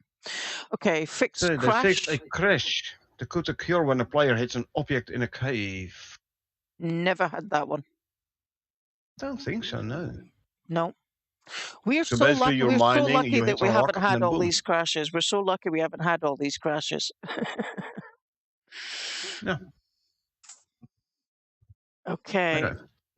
Fixed culling of the ice shader at a distance on the frozen mammoth asset. Okay. It is 2 weeks ago that mission where we had to thaw out the mammoth. Oh, right. You remember that Okay. mission? Yes. Okay. Yes. Now, yes. Mm-hmm. Yes, Mike's saying that virtual RAM is the memory on the graphics card. Correct. Video RAM, not virtual RAM. VRAM. Yeah, video virtual RAM. video. Yeah. Can you tell I didn't sleep last night?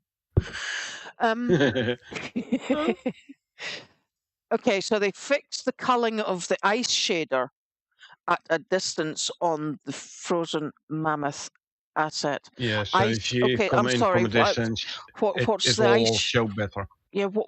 Okay. Oh, right. Okay. Yeah, that makes sense. Graphics. Yeah. Okay.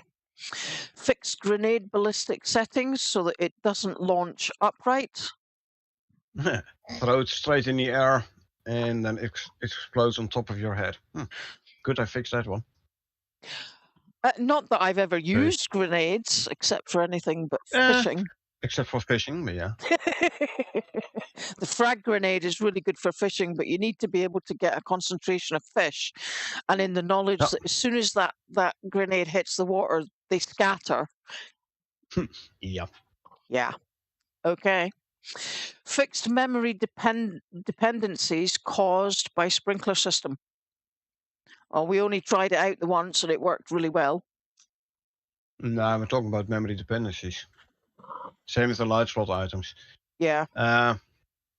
Increased chance of getting memory exceptions if you have the wrong memory dependencies. Increased chance of crashing with memory exceptions. So they fix it. Good. Good. And the same for the light slot items. So we'll just lump that in with the same thing. Fixed concrete roof corner pieces having stone icons. I noticed actually. You're the builder, so you would know. Yeah, but we haven't done much concrete building, huh? No, well, we did it. We used concrete for the harder missions last week when we were testing out the new ones. Yeah, but roof corners, we haven't done much of those. No, we usually just use the triangular wall pieces. No, I'm looking. The icon already was there, or at least in the tech tree was the proper one. So maybe when you craft it, once you craft it, it shows the stone icon. I don't know. Again, we haven't done much concrete building, let alone those roof corners. Yeah. Something I might check out in my outpost, but usually not in a mission. Okay. Well, we'll test it out and see. Improved bacon icons, mesh, and fixed 4K textures. Improve the bacon icons, the bacon mesh, and fix the 4K textures. Well, the textures again, how it looks. 4K textures, how it looks when you play the game in 4K. Which I don't, so... They improved it for the bacon. Well, we'll see bacon icons and mesh. Mesh is how it looks. Basically the mesh and the 4K textures, both how it looks. Okay. Fixed memory... So we have to test this in-game. Yeah, as usual. Coming up for that shortly. Fixed memory dependencies caused by weapons. Good thing they fixed it. The same with the light slot and sprinkler system. Yep. Anything that they fix is always a good thing. And kudos to them for being on top of it, I would say. Oh, yeah. Fixed heat bandage having same mesh as basic bandage. Actually, coming back to the memory dependencies, I think this is what they get from all the crash reports being sent in. Yeah. Because that's where you get the memory addresses from. So you can have memory addresses and memory dependency information. So if you don't send in the crash report, they can't find these kind of things. Yeah. Yeah. So they fixed the heat bandage having the same mesh as basic bandage. If you have it in your hand, it looks the same. So they fix it. Good. Good. Good. Fix the physical material of the stone arrow to be wood and not voxel stone. Interesting.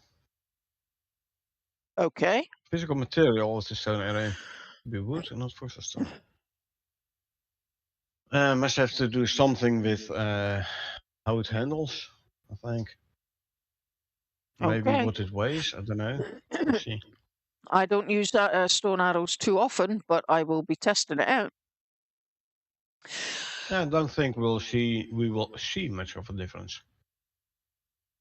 Okay. Fixed an issue with the player not being able to interact with items dropped in a dropship. So in other words, once you put it in, you can't do anything with it. Either that, or if a mission drops a part where you have to take, or a crate where you have to take stuff out. For example, the avalanche. Very notorious one, where people were unable to grab the laser cannon from the crate. Yes. Yes.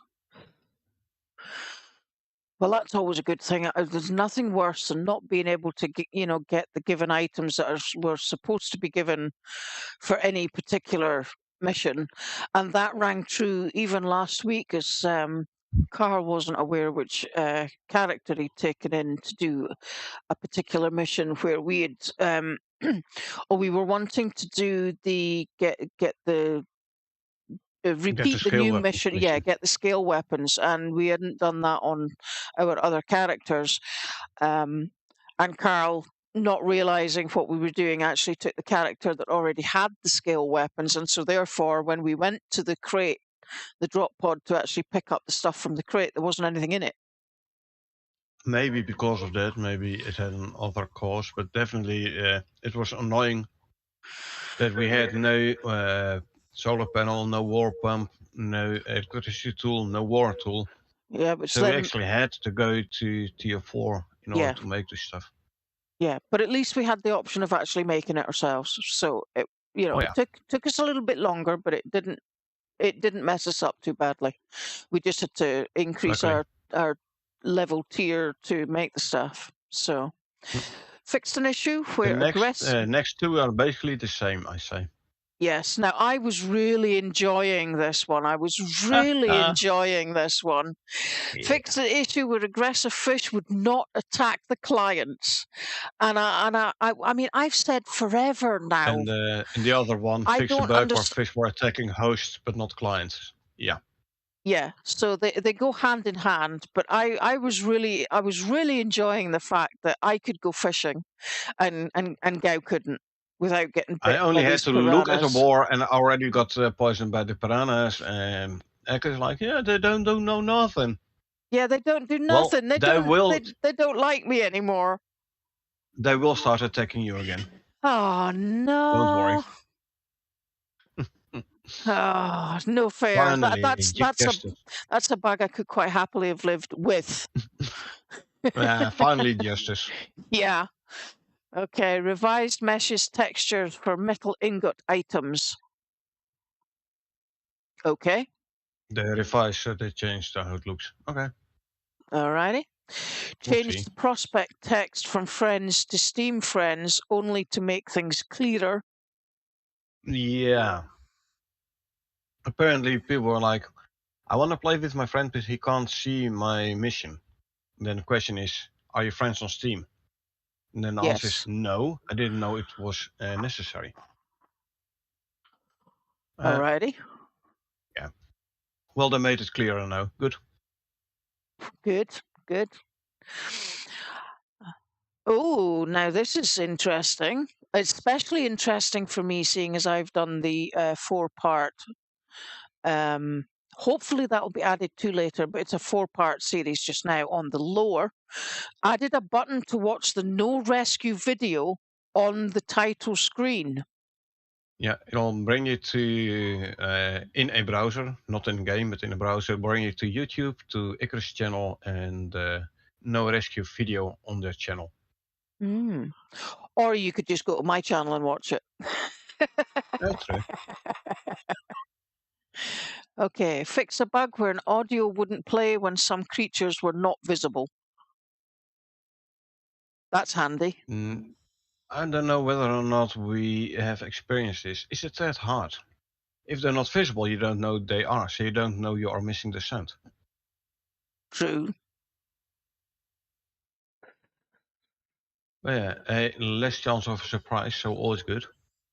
Yeah, it also means that if you're getting attacked from behind and you don't actually see the animal, you'll get the audio cue now. You don't see, but they still will be visible.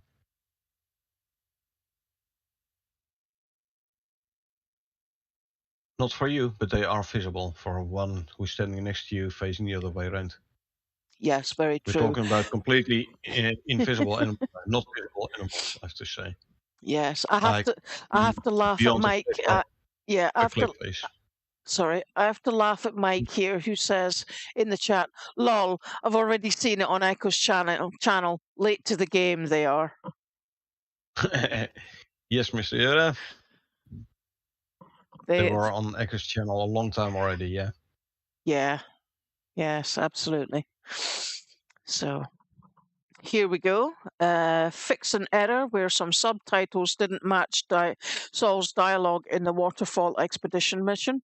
Correct me if I'm wrong, Gao, but is that not like the third or fourth week in a row where I'm not sure about in a row, but at least, indeed, at least the third time they've fixed subtitles matching audio. Yeah. But I'm okay. So what changes did they make to Waterfall mission last week then? Because I'm not sure it was specific this mission. I think they didn't. That's possible. They didn't name a specific mission. Yes, that's true. That's true. But I know for a fact that they've definitely been doing an awful. Oh, yeah. You know, they've had a lot of that coming up recently. Oh yeah, definitely. And given the fact where, you know, it's subtitles, you kind of maybe would have thought that it had that sussed from the outset, because that's every single mission basically. Depends. Maybe they had multiple audio cues they had to choose from, and they chose one audio cue but put the other subtitles in.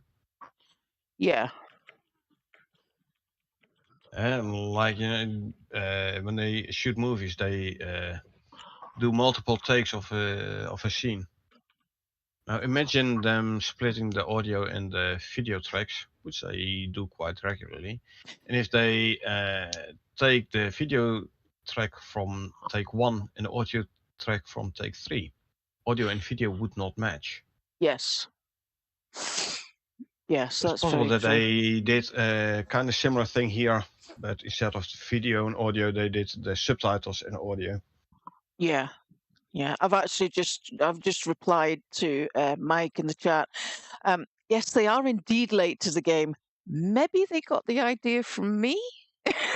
Yep. Seeing as that is the first video in the series.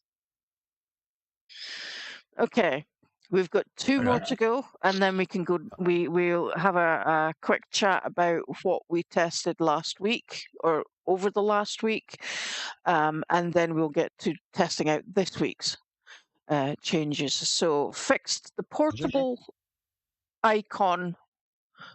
beacon icon, unable to be seen by clients. I never experienced that. Oddly enough. I did. Because I'm basically always host, so yeah. Yeah, well, the thing with that is that if you remember, there was one. It was a hardcore mission. It was probably the Voyager mission, the Voyager recovery mission, but we made a portable beacon to put on the house because we needed the players' icons to be marking other things. And so we made a portable beacon, and you were the only one that was able to see it. I couldn't see it. Gizmo couldn't see it. On the map, you mean? Okay. On the map, yes. Yeah. The portable beacon icon, we couldn't see it. So we have had that issue. Okay, so map issue. Okay.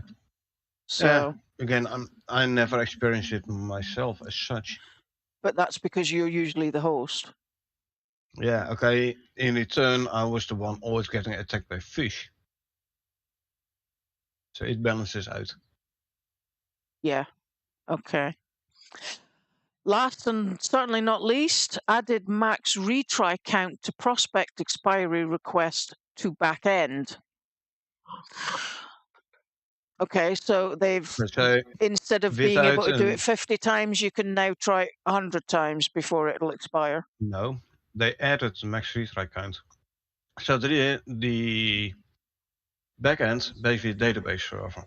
Oh, right, okay, so yeah. The prospect expired, and it was basically telling the backend, the database, like, hey, I'm expired, please update.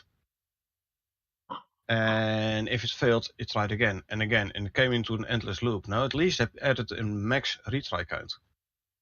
A database administrator could explain it maybe a bit better, but basically after a set amount of tries, it's going to be now going to be like, okay, sure, I'll leave it for now, and I'm not going to use up system resources to endlessly keep on trying updating the backend.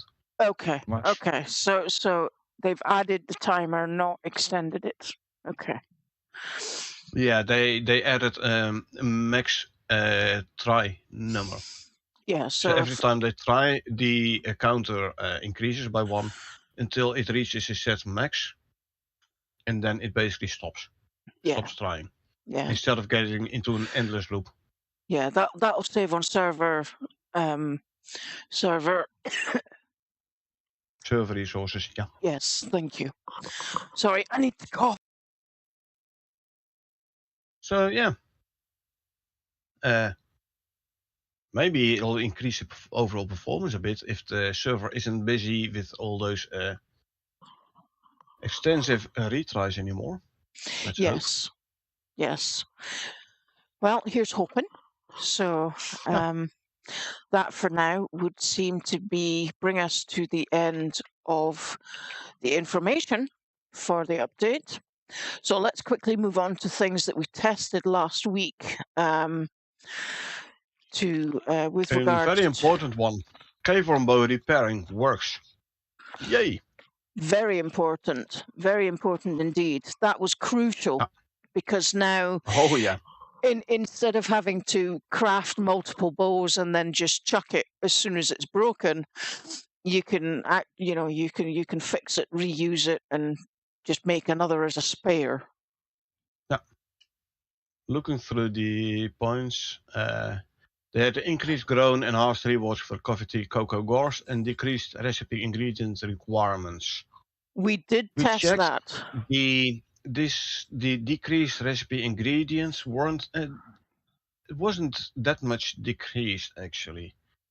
Not for all of them. For some more as for others, and still, it's going to take you quite a bit to gather enough resources to make such a drink. And still, it's a one-time drink. Yes. Yes, I mean there was one of those items still required 40 of the 50, so it was only a very small reduction in the number of resources required to use it. Whilst others one went from 50 to 20. Yes, exactly. On the other side of that, one went from 50 to 20. But yeah, there's still a one-shot deal. It's still a one-shot deal. And the same goes for the ice water in the canteen. 50 bloody ice for an ice war. That is huge. That's horrendously expensive. When you think that you can fill an ice box, which will last for the rest of the mission, with 100 ice. But also, where you need the ice war is in the desert. We have to go to the Arctic to grab 50 ice for a one-time cooling buff in the desert. Yes. Now, granted that cooling buff lasts for 600 seconds, which is actually a long time in the grand scheme of things. But it's in my opinion, I will just stick to having wet feet running through the shallowest part of a stream when I'm in the desert right now, because that drink is so not worth my time and effort. Because not only that, you have to then make the seal to make the canteen in the first place, and then you have to waste time getting 50 ice for a one-shot deal that lasts 600 seconds. Absolutely avoidable, and I will not be using it ever. I used it once for testing, and I will never do it again. Not unless they drastically reduce the amount of ice that's needed for it. That is ridiculous. Or better, make it a multiple sip drink. Yes. Yeah, make it more like a water canteen where you could actually swap the ice water for your water canteen and stay cooler in the desert. I mean, that would make sense. I do understand also that would be seen to be extremely overpowered, but given the fact that they're bringing in all these temperature changes, they also need to bring in things that mean that we can counteract it, and that being a one-shot deal for 50 ice is so not worth it. So the added ability to equip flashlights to the light slot, we have not tested it. The one where if you pick up the water pipe tool from a supply crate, that it should now go in the hotbar instead of in the inventory. We wanted to test this, but unfortunately, supply crate didn't have the water pipe tool. No. So yeah, we wanted to test, we couldn't. Yeah. But that doesn't mean to say we can't still test. We can still test it. At some point, true. So yeah. The other thing that I've been testing is the scale poison arrows. Now, yes, they do give less damage, but the damage that they lose in the projectile damage is made up for with the poison damage, and it's not. I mean, it's usually if your target has enough health. Yeah, it's usually only a 4 or a 5 damage indicator that comes up from the purple poison numbers. But the good thing about that is they stack. So if you hit it with one arrow, you'll get one number. You hit it with 2, it will get 2 numbers. And I don't know whether or not that has a max, because I've only actually seen definitely a 4 stack, possibly a 5. After that, she did not test it on me. She only shot me twice with the poison arrow. That was I only had like a double buff, and not a Not quadruple or quintuple buff. That was by accident. And if you remember, that's what you say every time you do it. It was an accident. Of course, it's an accident. I only purposefully shot shot somebody was when if you remember, Carl, I had asked you absolutely directly. You wanted to know what the damage poison was from the arrows and why Guy was complaining so much. And so I shot you with a poison arrow in the heel. And you experienced the poison for yourself, and it was a fair amount of tick damage. Yeah, I was surprised. I can understand how we killed Gao basically because I double procced an arrow shot. But come on, if you're in a cave and I'm fighting cave worms, and all of a sudden I think I'm getting hit by a cave worm, and then I look down and I see the poison arrow sticking out of my side. Yeah. I don't see any arrow. Yeah, what arrow? What arrow? And I thought the funniest thing about that was the fact that you then started turning circles to see whether or not you could actually take it out of your heel. No, you can't, unfortunately. Yeah, it was so much like a dog chasing its own tail. It was hilarious. But yes, so the tick damage for the poison from the scale arrows is quite a lot. So we fought a mammoth. Yep. You shot quite a few poison arrows, and especially the animals with the massive health pool, the massive HP. Yeah. You can shoot multiple arrows, and indeed the stacked poison does a ton of damage. Yes. 20. If you get 20 damage a tick, it goes quickly. Oh yes, absolutely. Yeah, I mean, when we did the mammoth last week, we shot poison arrows, fire arrows, flare arrows, which was really funny because he was glowing green. Yep. We had a nuclear mammoth chasing after us then. That was quite funny. And the interesting thing about the fire damage that was happening to the mammoth, I think the interesting thing about that was the fact that when the mammoth got too close to us, we started to overheat. Yeah. The mammoth on fire, and I was like, I'm gonna retrieve the arrows. So I ran up to the mammoth, started taking out the arrows. I look at the temperature bar. I'm like, I'm getting a heat stroke if I'm not careful. Whilst fighting a burning mammoth in the Arctic. Yes. It was funny. So definitely things have been changed and tweaked, and Yep. and the testing for science continues. Oh yeah. So, having said that, the testing for science will continue shortly. Yeah. I'll say we've done the patch notes now. Yes. Shall we take a quick break and then try out this new mission? Yes. If you're watching on the stream, give us a heads up. If you'd like to see that live. I'm sorry, I have a real frog in my throat tonight. I'm going to have to try and sort that out before we test the mission. Just take out a frog. Oh, I'd like to, but I can't find it. Get yourself a stork.